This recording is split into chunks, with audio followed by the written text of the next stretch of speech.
Welcome to the special podcast series of Bridging the Gap, where emergency managers and industry experts attending the 2024 International Association of Emergency Managers come together to discuss the current and past challenges facing emergency management.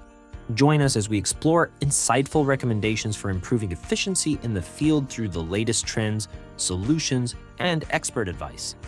Tune into the conversation that's shaping the future of emergency management. Good morning again, everybody. This is Ron Crane from SummitET Exercises and Training, and got a special treat this morning because we have a total of 4, but we only have enough mics for 3, but we've got 4 students from Massachusetts Maritime Academy, correct? Correct. Yes. All righty. And I'm going to go ahead and introduce each one, and then what I'd like for you guys to do is just tell us a little bit about yourselves and what it is you do. And a huge shout out to, is it Professor, Doctor? Lieutenant to the school. Lieutenant Nancy, Lieutenant and I can't remember Nancy's last name right now. Vanas, who has compelled you guys, encouraged you guys to come on out. But I've got Logan Smith, I have Kinsley Trout, and I have Eli Jache with me this morning. And so, Logan, go first since you're immediately to my left. Yeah, so we're all juniors at Mass Maritime Academy studying emergency management. So we are in our junior year. We are all members of the IAEM student chapter at Mass Maritime. Great. I'm the president. So yeah, we're here for the conference and it's been going great so far. It's definitely been a really good learning experience. Tons of good sessions going on. So Kinsley? Like Logan said, my name's Kinsley Trout. I'm a junior at Mass Maritime. I'm also studying emergency management and homeland security.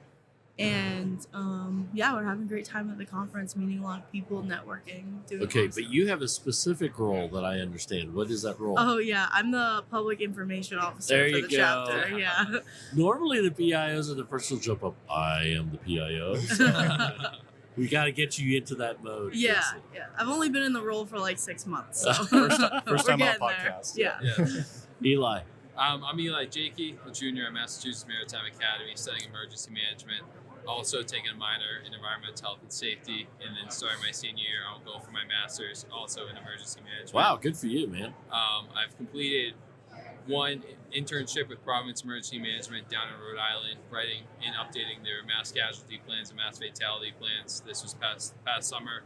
Good for I'm you. also working with Lynn, Massachusetts, working The on city of sin. yes, working on writing their mass casualty plan and working with their fire department, getting that plan updated and enrolled into their system.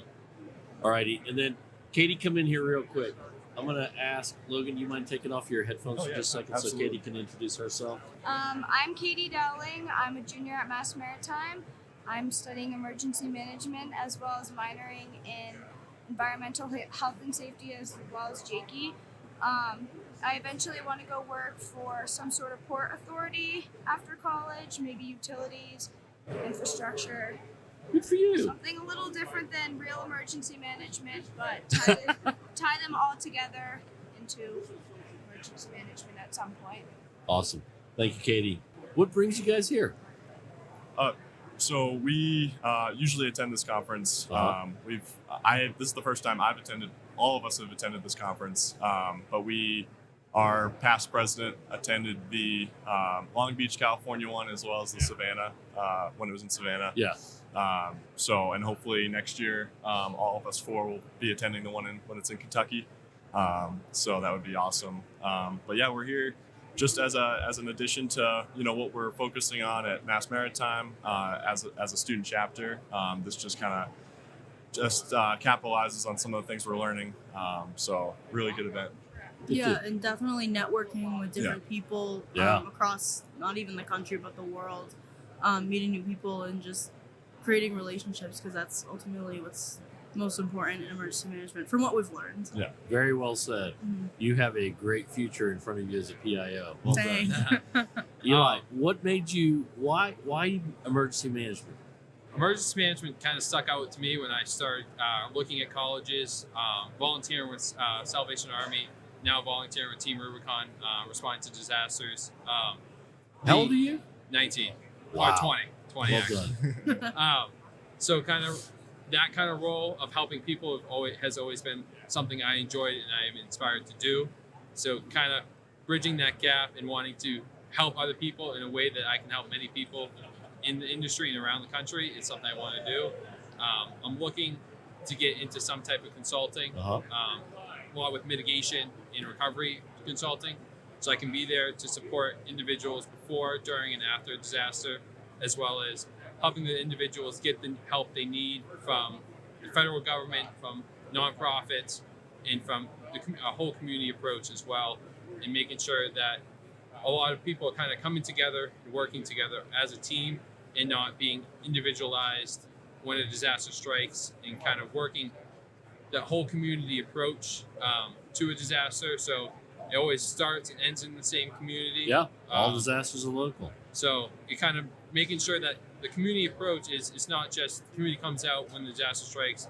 They have the mitigation, they prepare for the disaster, not a week before, not a couple months before, but the plans are always living, breathing document and kind of working towards making the United States and the whole world kind of more mitigated and prepared area. Good for you. So, you guys you're brand new to the field, and Eli, you said you're already volunteering for Team Rubicon. Correct. And you've done some stuff with Salvation Army.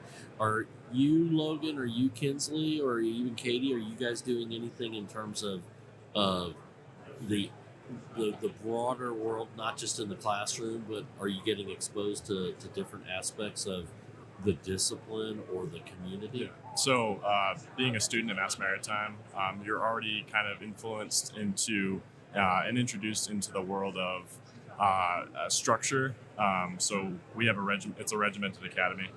So we all wear uniforms. We have a chain of command. So all the things that you would see. Paramilitary. Yeah, paramilitary, exactly. So all the things you'd see in the real world. So I think being introduced into that, coming right from high school, going into that kind of situation, sets us apart from other people going into the field.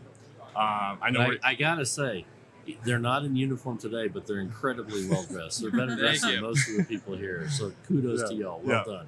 And I know I'm not. I'm definitely not. I'm talking up Mass Maritime, but we are, joined with other kids from NDSU, North Dakota State University, and Millersville, which is in Pennsylvania.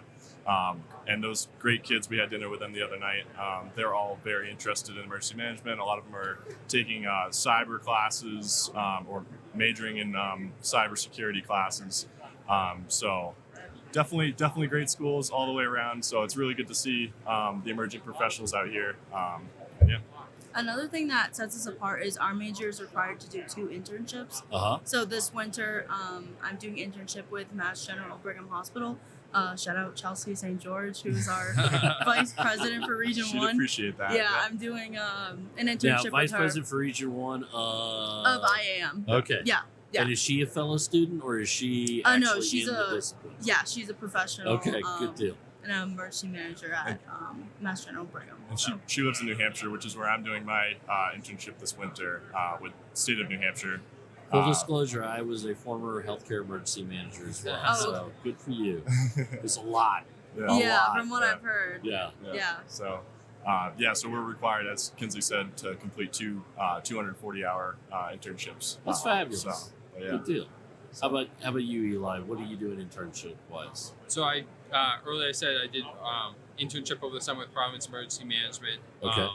Working with Lynn right now, not technically counting it as an internship. So that's all part of your internship. You don't have any others coming up. I'm working right now to get one for this winter with some type of consulting firm.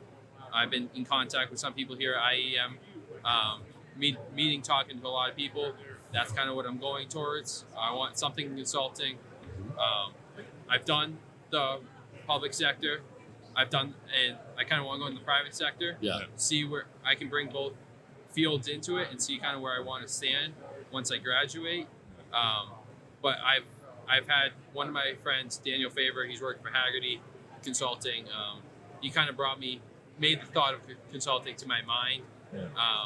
Kind of when he responded down to Hurricane Milton, Hurricane Helene, working in the state EOCs. Yeah. And how the work he was doing was actually having an impact on the communities that he was working in. So that's kind of something that I really is proud of him for doing, and also something I really want to do myself. So I think, if I'm not mistaken, Eli did his internships before they actually counted. So Yes. so he kind of used them got before ahead. he got ahead of the Yeah. game. So that's good experience. So there. you're an overachiever, is what they're Yeah. trying to say, huh? I'm trying to get as much experience in the field of emergency management from private, public sector, NGOs, with Team Rubicon as well, so I can kind of see. You're hitting the gamut. I'm hitting everything, but I'm trying to make sure I can hit all my points and have a best network for myself and for the field of emergency management. If I need something, I know who to call. If someone has something, they know they can rely on me for the stuff that they're looking to get done. That's why we chose Eli to come out here with us. Good deal. His drive there. I There you appreciate go. it. So how about you? What internships are you looking at? So this winter, I'm doing an internship with New Hampshire Department of Safety, their Homeland Security Emergency Management Agency. So I'll be assisting with EOC activations when they have winter storms, which they will have in New Hampshire, and then as well as handling their social media initiatives there. So Awesome. should be You're fun. taking my role as PIO. Oh. For a second. I'm going to No. probably be phoning a friend there a couple times when it comes to social media stuff. Let me ask you guys this: So I'm very impressed with everything that you are doing, and again, kudos to Lieutenant Nancy Canas. She pronounces it best, but Okay, so we had a great conversation yesterday, and I'm grateful that she asked you guys to come over here and talk to us. What I'd like to know though is, so you've got a lot of school training, and you've got internships in different fields.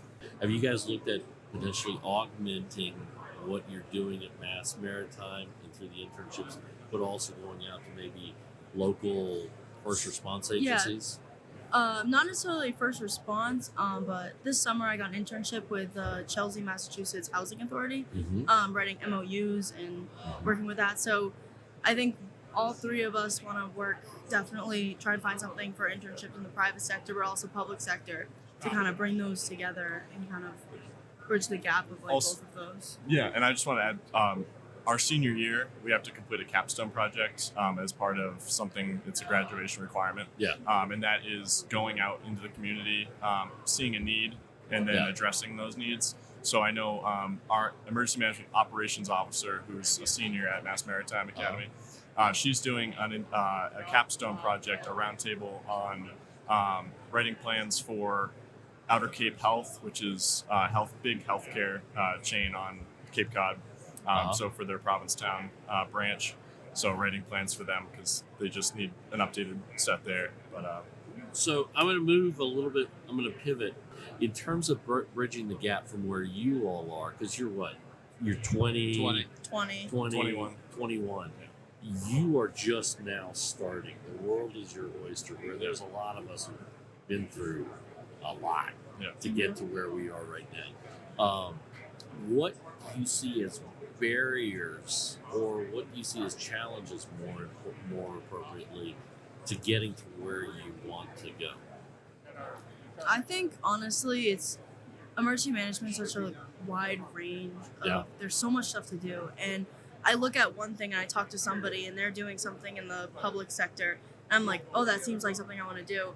And then I talk to somebody who's working in the private sector, and I'm like, that's something I want to do. And then I talk to someone from FEMA, and I'm like, oh, I want to work for FEMA. So it's like, kind of, I think the most challenging part is figuring out what you want to do, trying to do everything that you want to do, but also like trying to figure out where to start too. Yeah, Like- as an undergraduate student. I'm sorry. That's a great point.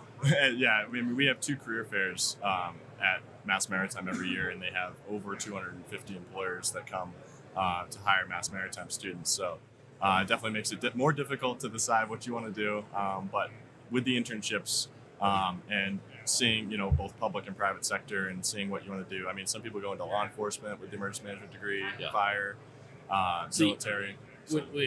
When I was at college, this didn't exist. Yeah, there's very few schools in the country though that have emergency management. So. One thing I would like to add to this, I'm going to take it back to our department chair when we go back to school tomorrow, is we don't have any classes on meteorology at all. Yeah. We have natural hazards. Yeah. We have planning. We have crisis communications. We have terrorism classes. We have nothing to learn about how these disasters or natural hazards actually occur. Yeah. So bringing something into the field of meteorology back to school. Oh, absolutely. It could be an elective, not an official class everyone has to take, but some type of elective class for meteorology. I've talked to a couple of people from the National Weather Service while I'm here. Yep. And it's something that they're interested in bringing in, not just to Mass Maritime, but into other schools that say, we're learning everything about emergency management, but we're not learning about how some of these disasters actually occur and how they form. So you guys are familiar with HVAs, hazard vulnerability analysis, Yes, right? Yes. correct. Yeah, guaranteed. The majority of the communities out there that you serve, one of the highest risks that they've got is a weather-related incident or event. Yeah. And you bring up a really good point. GIS is also huge too. We have multiple GIS classes that we are required to take. We Right. have intro to technology and then advanced technology classes that a lot of it is GIS based. And within our natural hazards class, right now we're developing mitigation plans for a certain location. I am personally doing Charleston International Airport in Charleston, South Carolina. Oh, fabulous. We're So- doing, me, Katie, and Logan are actually working together. We have to present some stuff tomorrow. After our flight back, After our we're flight, gonna- at 11 a.m. We're doing a hazard mitigation plan on Edgartown, Massachusetts, and Martha's Vineyard. Yeah, So. so Good one of for the big- y'all. one of the Let me give you guys a piece of advice from an old hand here, because we're bridging the gap here. And you seem, all four of you seem like a great group of go-getters. And, Yes, we are. I can tell that you shrink at the challenge, and you really don't want to get out there. Unintended, I'm joking. I would recommend to you guys, and I don't know if this is something that you already do. And where is Mass Maritime Academy? It's in Buzzards Bay, Mass, right before Cape Cod. Okay. So Right on the Cape Cod Canal. here's a piece of advice. Whether it's there at Buzzards Bay or whether it's back in your own home community over the summer or what have you, reach out to a public safety entity. Reach out to your fire department. Reach out to your EMS agency. Reach out to a hospital.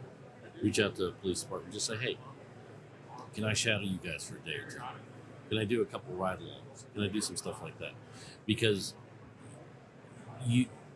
the more you're in touch with the folks that you are potentially deploying, supporting in the future, working with, I think gives you a better and a more varied perspective than, and there's nothing wrong with what it is that you're doing in the classroom as well as your internships.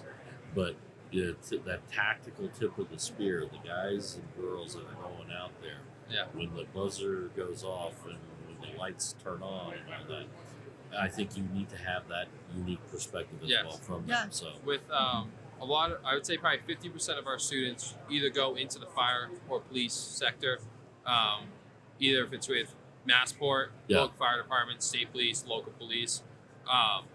A lot, I'd say probably between 45 and 50% of our students actually go into that type of field. So a lot of them are just here to get the degree in emergency management, learn the ICS, learn the incident response, incident command, and then they bring that information that they learn and bring it into the fire field and police field.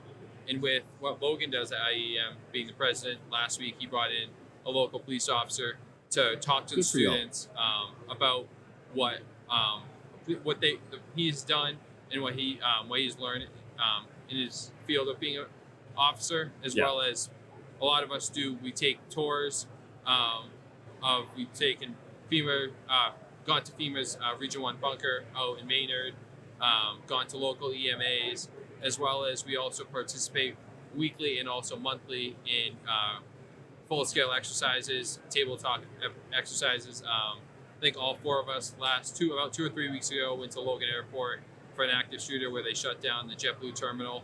Full-scale exercise that the FAA requires every 3 years. Oh yeah, been through several of them. And then we've also done work with Mass DOT on train derailments, train crashes, work with other airports on the working at if there was a plane crash, all that type of stuff. So we're getting that actual kind of in-person feel of learning how the firefighters and police and everything respond to the incidents. But what you were saying, it is good to do ride-alongs as well and see what they're, especially when we're going to be working with firefighters, police officers, Department of Public Works, and all that stuff. So working with them, and actually when we get into the field, go to them and let them know who you are and that you're there not to step on their toes, but to support them. We appreciate the advice coming from, this is the best part of this conference is hearing advice from people that have been in the field and experienced professionals. So. I've been in the public sector. I now work in the private sector. I've seen and done a little bit of everything. I've worked with the federal level. I've been on federal teams. I've been all over the map. And the thing I would tell you guys is continue to learn. Never stop learning. Correct. Yeah. All right. Any final last words, guys? I would just want to thank you for having us today. It's our this has pleasure. been a great opportunity. None of us have ever done a podcast. I know Well, Logan, except for me, Logan and I started a little podcast in our room, but That's awesome. but we just want to thank you so much for having us and It is able absolutely to our talk about pleasure. our program and everything. And thank Lieutenant Nancy Danas. Vanas. Vanas. I V. can't say it right either. I've known her for years. And you have a hell of an instructor, a hell of a teacher in her. Again, everybody, thank you for joining us on another episode of Bridging the Gap here at the IAEM Annual Conference in Colorado Springs, Colorado, and I'm joined by 4 fabulous hard chargers in the future of emergency management. Katie Dowling, Eli Jache, Correct. Kinsley Trout, and Logan Smith. I am Ron Crane with SummitET Exercises and Training, and the 4 wonderful people that I've been talking to are current students and do their future alma mater they do them proud. Massachusetts Maritime Academy. Well done, guys. Thank you. Thank you so Thank much. you Ron. so much. Have a great rest of the conference. All You right. as well. You too.